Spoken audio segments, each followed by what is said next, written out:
You think you're seeing the world as it is. A room. A face. A voice. A threat. A memory. A plan. Simple. Direct. Continuous. But that feeling may be the most persuasive illusion your brain has ever created. Because right now, as you watch this, your mind is not opening onto reality. It is cutting reality down to a survivable size. Picture yourself stepping into a crowded station at rush hour. Shoes strike tile in uneven rhythm. A train exhales metallic heat. Someone laughs too loudly near a coffee cart. An overhead announcement breaks into static. A child points at a flicker of light on the wall. A woman checks her phone, frowns, turns away. There are perfumes, damp coats, electric signs, private griefs, hidden fears, bodies moving with purpose in every direction. The world is not arriving in neat sentences. It is arriving as a storm. And yet your experience feels narrow, almost elegant. You notice the platform number, the face you're meant to meet, the thought that you forgot to send that email, the tension in your chest. Out of a flood, you receive a thread. Why? Why does reality come at us as abundance, while consciousness feels like a thin beam of light? And why does that beam collapse so easily under stress, under fatigue, under grief, under the soft violence of a notification? This is not a small technical question. It reaches into memory, decision-making, self-control, and even identity. Because whatever attention selects has a privileged chance of becoming part of your world. And whatever it excludes, however vivid, however important, however real, may as well not have happened for the conscious self at all. So when we ask what attention is, we are also asking something more intimate. What is a mind, if most of reality never makes it fully inside? Try a thought experiment with me. Imagine a camera that records everything equally. Every photon, every sound, every edge, every motion, every facial twitch, every background conversation. No priorities, no filtering, no mercy. It would gather more detail than any human life could ever use. Now imagine being trapped inside that raw feed. Not for a minute, for a day, for a year. The problem would not be ignorance. The problem would be drowning. That is the first deep truth of attention. It is not merely concentration. It is triage. It is the emergency architecture that makes experience livable. We often say attention is a spotlight, and that metaphor helps, but it is too gentle. Attention is also a border guard, a customs officer, a battlefield medic, an accountant with a shrinking budget, and sometimes a panicked animal turning toward the rustle in the grass before thought has time to speak. And here is where the mystery sharpens. If perception feels whole, maybe wholeness is not what the brain delivers. Maybe wholeness is what the brain convinces you of after ruthless selection has already happened. In other words, the seamless world you feel you inhabit may be less like a window and more like a masterpiece of editing. So let's walk into the lab and test that claim against evidence. Not with vague philosophy. With experiments so simple they seem almost childish at first, until they turn your confidence inside out. A group of volunteers watches a short video. 2 teams pass basketballs. 1 team in white. 1 team in black. The task is straightforward. Count the passes by the white team. Easy. You lean in. You count. Your mind locks onto the goal. Then the question comes, did you see the gorilla?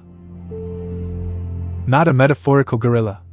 A person in a gorilla suit walking directly through the scene, pausing, beating their chest, and leaving. And astonishingly, many people do not see it at all. This is inattentional blindness. The name sounds clinical, but the experience is existential. It means that when your attention is committed, the obvious can vanish. Not because your eyes failed. Not because the image missed the retina. But because the brain did not grant that signal enough priority to become part of conscious report. The world can strike the senses and still fail to become experience. That result unsettles us because it attacks a cherished intuition. If something is right in front of me, surely I will see it. But seeing is not guaranteed by exposure. Seeing is earned through selection. And once you realize that, ordinary life starts to look different. How many emotional gorillas do we miss in conversations because we are rehearsing our reply? How many warnings in our own body vanish behind deadlines? How many moments of tenderness disappear because our task frame was too narrow to admit them? Now another crack appears in the illusion of total awareness. You are at a party. Music swells. Glasses clink. Fragments of 10 conversations bounce around you. Most of them blur into acoustic wallpaper. But across the room, someone says your name, quietly, casually, and instantly your attention snaps toward it. That is the cocktail party effect. The brain, even while appearing focused elsewhere, is still running a kind of low-resolution surveillance. It is not processing everything equally, but it is sampling the environment for relevance, especially for socially or biologically important cues. So attention is selective, yes, but it is not asleep. It is more like a city at night. Most buildings are dark, yet certain systems remain active: alarms, detectors, emergency lines. The unattended world is not absent. It is monitored in a cheaper currency. And that tells us something profound. Awareness is not the first draft of perception. It is the edited version that survives multiple rounds of competition.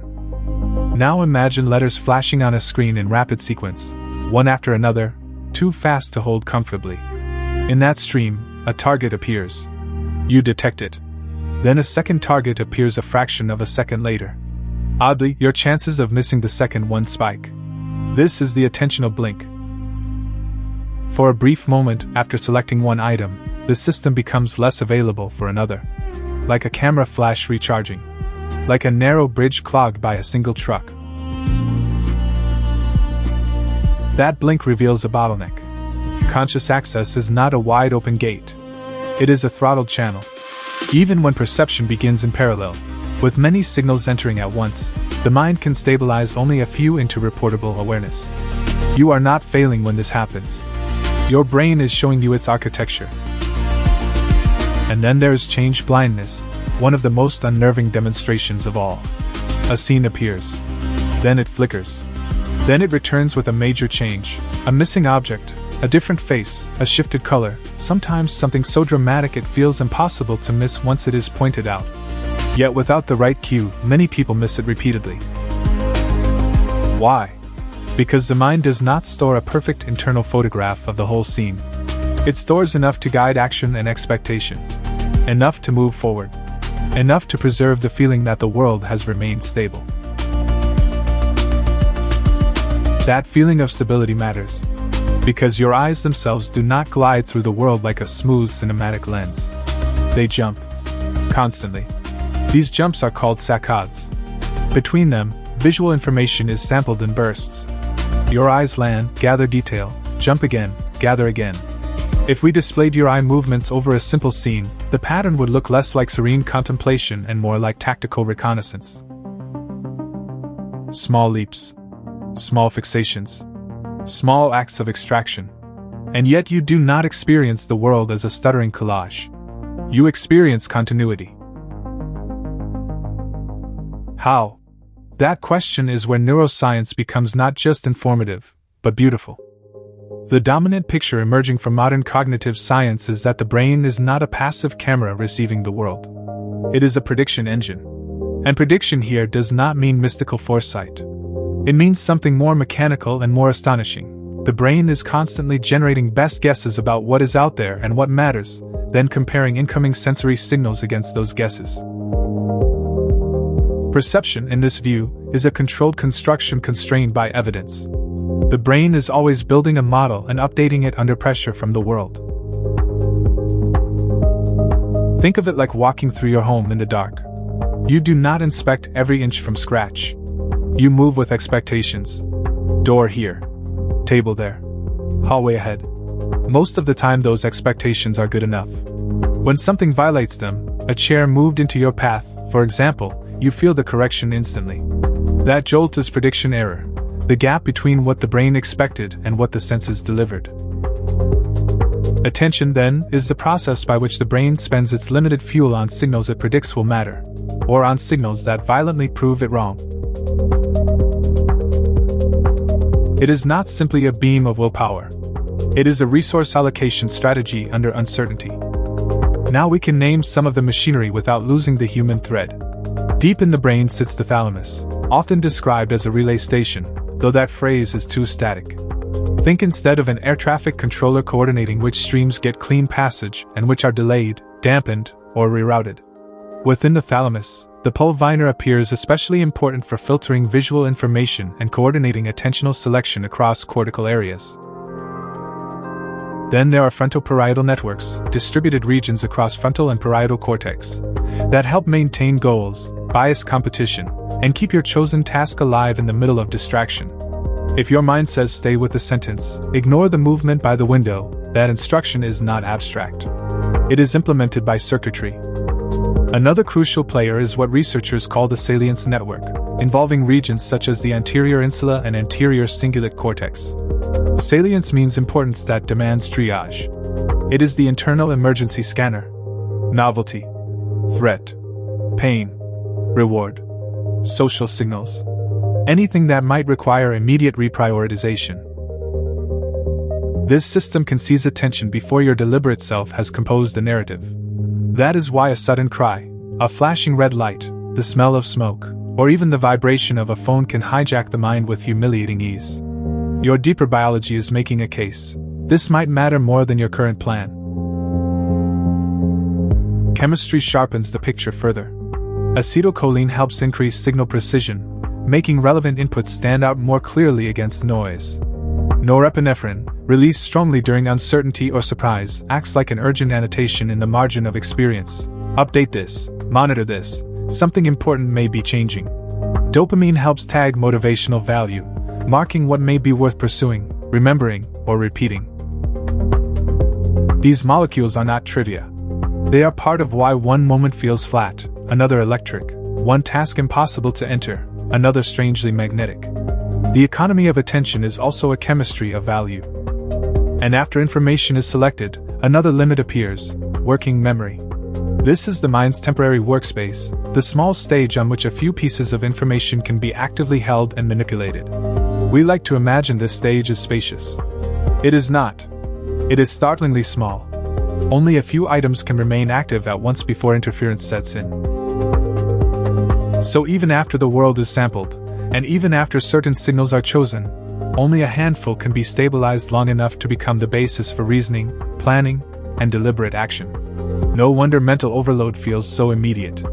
This stage was always tiny. This is the known universe of attention, at least in broad strokes. Multiple stimuli compete. Some win access to deeper processing. The brain predicts relevance before full detail arrives. Networks amplify what aligns with goals and suppress what does not. Novelty and threat can override intention. Chemistry adjusts the game. Working memory imposes a narrow ceiling. Put simply, attention is the brain spending fuel where it predicts value. Awareness is the edited cut, not the raw footage. Focus feels stable only because countless alternative signals are being actively ignored. But if we stop here, we risk mistaking a map for an explanation. Because the most unsettling questions are still waiting in the dark. Why does the world feel seamless when our eyes jump, our brains predict, and our attention samples fragments? Why do unattended stimuli sometimes shape behavior without entering full awareness? Why does sustained focus feel noble one day and nearly impossible the next, as if the self itself has changed shape overnight? And why does the mind, even when committed to something meaningful, keep drifting away into memory, fantasy, worry, rehearsal, daydream, rather than remaining locked to the task? This is where I want to slow down. Because this is the edge of understanding, the place where neuroscience stops sounding like a manual and starts sounding like a confession. We know a great deal about the mechanisms of selection.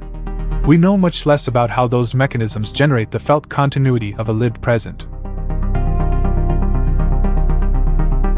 Take the first paradox. A stable world is built from discontinuous sampling. Your eyes do not hold the whole scene. Your attention does not encompass the whole scene. Your working memory cannot store the whole scene. Yet experience arrives as if the scene were fully there, fully present, continuously available. It is as though a novel written with missing pages still somehow reads as complete. One possibility, and here at the Science Audit this is where we move from summary into a testable proposal, is what I would call the precision pulse ledger model. The idea is simple to state, even if it is difficult to prove. Attention may operate as a rhythmic audit system, assigning short bursts of precision to competing signals. Not a steady floodlight, but rapid pulses of enhanced access. Continuity is not perceived directly. Instead, the brain may stitch those pulses into a confidence-weighted narrative anchored by prediction. What feels like an uninterrupted present may actually be a rapidly updated inference, a story the nervous system is constantly balancing like a ledger. What is certain enough to keep? What must be revised? What can be safely omitted? Why even propose a rhythmic audit? Because the brain is full of oscillations, repeating patterns of electrical activity at different frequencies, and growing evidence suggests perception and attention fluctuate with these rhythms. Alpha rhythms, theta rhythms, gamma bursts. The names can sound forbidding, so think of them as temporal scaffolding, like windows opening and closing in rapid sequence, making some moments better for access than others. If conscious detection and confidence rise and fall with these internal phases, then the apparent smoothness of experience might be less like continuous recording and more like high-speed sampling stitched by prediction. How could we test this? Closed-loop EEG or MEG could measure whether detection and confidence during natural viewing fluctuate with the phase of these rhythms. In plain language, does the same stimulus have a better chance of entering awareness depending on the brain's internal timing at that instant? We could use phase-locked magnetic stimulation to see whether conscious access is more likely at specific moments in the cycle. An immersive virtual reality could become a stress test, build scenes where raw sensory completeness and predictive coherence are manipulated separately, then ask which one drives the felt continuity of experience. If continuity follows prediction more than total input, the stitching idea gains force. And what would weaken this model? If conscious access remains stable regardless of oscillatory phase and resource load, then the rhythmic audit claim loses credibility. If the sheer completeness of sensory input predicts continuity better than predictive consistency does, then the stitching component has been overstated. A good hypothesis must know how it can die. Now for the second frontier, one that feels less philosophical and more painfully contemporary. Why does modern digital life seem to leave attention fragmented even after the interruption ends? We often talk as if a notification costs us only the seconds it steals. But lived experience suggests something worse. The phone buzzes. You glance. You return to the page. And somehow the page has become thinner, your intention more brittle, your mind more porous. Why should a tiny interruption cast such a long shadow? Here is another theoretical proposal, the salience debt model. Repeated novelty cues may not merely interrupt attention in the moment. They may leave unresolved relevance tags that continue taxing frontoparietal control after the stimulus disappears. In simpler terms, the brain may keep an open tab on recently flagged possibilities. Focus then becomes fragile not because you are weak, but because the system is still paying for things it was told might matter. The interruption is gone. The bill remains. This matters because it reframes distraction from moral failure to residual computation. The mind does not simply switch off a salient cue because the screen went dark. If the cue suggested possible reward, threat, social relevance, or unfinished uncertainty, the salience network may continue to hum in the background, pulling resources away from stable goal maintenance. You experience that as restlessness, as the inability to sink fully back into the task, as the eerie sense that your attention has been cracked into pieces too small to trust. How would we test this? We could combine real-world smartphone notification logs with pupillometry, measuring changes in pupil size as a proxy for arousal and cognitive effort, alongside task-switching tests and wearable physiological markers. If interruptions leave a measurable residue, we should see it in the body and in behavior after the alert is gone. We could run longitudinal studies comparing block notification conditions against intermittent alert conditions while tracking recovery time into deep work. Not just productivity. Recovery depth. Recovery latency. recovery stability. And with fMRI or high-density EEG, we could look for lingering salience network activity and degraded goal maintenance after interruption. What would falsify the model? If interruption costs vanish immediately once the signal disappears, there is no salience debt. If the impairment can be explained entirely by lost time rather than measurable neural residue, the model fails. Again, the point is not to defend an idea at all costs. It is to expose reality to a sharper question. And now we reach the most intimate turn in the investigation. Because once you accept how selective, predictive, and fragile attention is, the question is no longer just how attention works. The question becomes, what kind of being are you, if the world you live in is always filtered through such severe selection? Look again at ordinary focus. You sit down to read. Your intention is sincere. But the body carries poor sleep. The mind carries a half-finished argument from yesterday. The phone carries possible novelty. The room carries low-level noise. The future carries uncertainty. Hunger whispers. A memory intrudes. Suddenly what looked like a simple failure of discipline is revealed as a negotiation among multiple systems with different priorities, timescales, and definitions of importance. The self is not one clean executive issuing perfect orders. It is a coalition managing scarcity. That does not mean agency is an illusion. It means agency is costly. It must be built, protected, renewed. And perhaps that is why attention feels so moral to us. We sense, dimly, that what we attend to becomes the shape of our life. Think about memory. The moments you remember are not a neutral sample of existence. They are often the moments attention marked as salient enough to encode deeply. Think about relationships. To pay attention to another person is to grant them reality within your limited stage of consciousness. Think about grief. After loss, attention keeps returning to the missing person, reweighting the environment so that absence becomes omnipresent. Think about anxiety. Attention narrows toward threat until the world feels made of danger. Attention is not just a technical filter. It is a world builder. This is why the philosophical implications matter. Reality, as lived, is co-authored by the external world and by the filters of the nervous system. That claim is not relativism. The train is still real. The crowd is still real. The danger is still real. But the texture of experienced reality, what stands out, what recedes, what becomes meaningful, what gets rehearsed into identity, is profoundly shaped by attentional selection. And so attention is not merely a cognitive skill. It is, in a serious sense, an ontological choice, an ongoing choice about what kind of world gets to exist for you. If your attention is captured mainly by outrage, your world becomes inflammable. If it is captured mainly by status comparison, your world becomes hierarchical and hungry. If it is trained toward craft, curiosity, and the patient perception of detail, your world thickens. It develops grain, depth, continuity, hidden structure. This is why a distracted society is not merely less productive. It may inhabit a shallower reality. A culture saturated with engineered salience, with pings, scrolls, outrage loops, rewards time to uncertainty, does not just steal hours. It can flatten the architecture of experience itself, training minds to live at the surface where novelty constantly wins and significance rarely has time to ripen. But I do not want to end in cynicism, because the science does not justify cynicism. It justifies humility and design. If attention is selective, then environments matter. If salience hijacks selection, then tools should be built with accountability. If focus depends on chemistry, sleep, stress, and bodily state, then self-respect belongs in the conversation. If continuity is partly constructed, then practices that stabilize prediction and reduce noise, deep work, contemplative training, deliberate monotasking, even architecture and sound design, are not luxuries. They are interventions into the texture of consciousness. And there is something unexpectedly hopeful here.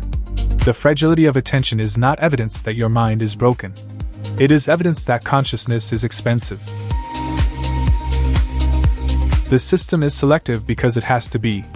It omits because omission is the price of coherence. It drifts because exploration has value. It responds to novelty because missed danger once had consequences. The very features that make distraction possible are entangled with the features that make adaptive intelligence possible. Even mind-wandering, that frequent betrayal of intention, may have a role. The brain does not remain locked to a goal at all times because life is not only about exploitation of the current task. Sometimes the system must scan memory, simulate futures, integrate unresolved emotion, rehearse social scenarios, generate creative combinations. The wandering mind can be wasteful. It can also be fertile. The challenge is not to abolish drift. It is to understand when drift serves life and when it consumes it. So let's return to the crowd where we began. The station is still loud. The announcements still smear into air. The bodies still cross in intersecting paths. Nothing outside has changed. But now something inside the scene has become visible. Beneath each ordinary moment, the brain is working in silence, cutting, ranking, predicting, suppressing, stitching. It is building a stable world out of fragments, and a usable self out of competing demands. It is taking the impossible abundance of reality and rendering a version you can survive, navigate, remember, and call your own. What have we learned? We began with a human certainty, that we simply see the world. We found instead that attention is the gatekeeper of experience, not a side feature but a central condition of consciousness. Classic experiments showed that the obvious can vanish when selection is elsewhere. Neuroscience revealed a brain that predicts before it fully perceives, spends fuel where value seems likely, and stabilizes only a few items at a time. At the frontier, we confronted deeper mysteries, how discontinuous sampling becomes a seamless present, and how repeated novelty may leave a residue that fractures focus after interruption ends. The core mystery is not that the brain misses some of reality. The core mystery is that from so much omission, it produces a world that feels whole. Now carry this thought with you. Tomorrow, in the middle of some utterly ordinary moment, ask yourself, what am I not seeing right now, not because it is hidden, but because my mind has decided it cannot afford to let it in. Maybe the answer will be something external, a face, a mood, a pattern, a warning. Maybe it will be something inward, fatigue, grief, hunger, wonder. If your lived world is partly shaped by attention, then every act of focus is also an act of reality design. And that opens the next great question. If the present you experience is a stitched, selective construction rather than a full intake of the world, what does that mean for the self who claims ownership of it? Is identity the witness behind attention, or is identity partly the pattern of what attention returns to, protects, suppresses, and rehearses over time? If you want to keep exploring that frontier, watch the video on the end screen next, because it pushes this investigation one step deeper. And if you found value in this, subscribe to the Science Audit for rigorous explorations that do not just repeat what science already knows, but examine where knowledge breaks and where better questions begin. Before you go, answer this in the comments. What captures your attention most easily right now? Threat, novelty, memory, or purpose? Your answer may say more about your lived reality than you think. Because in the end, attention may not be an illusion. But the feeling that you ever had the whole world at once, perhaps that was. And the astonishing thing is not that consciousness is fragile. It is that out of such fragility, the mind performs this small miracle again and again. It makes a world appear.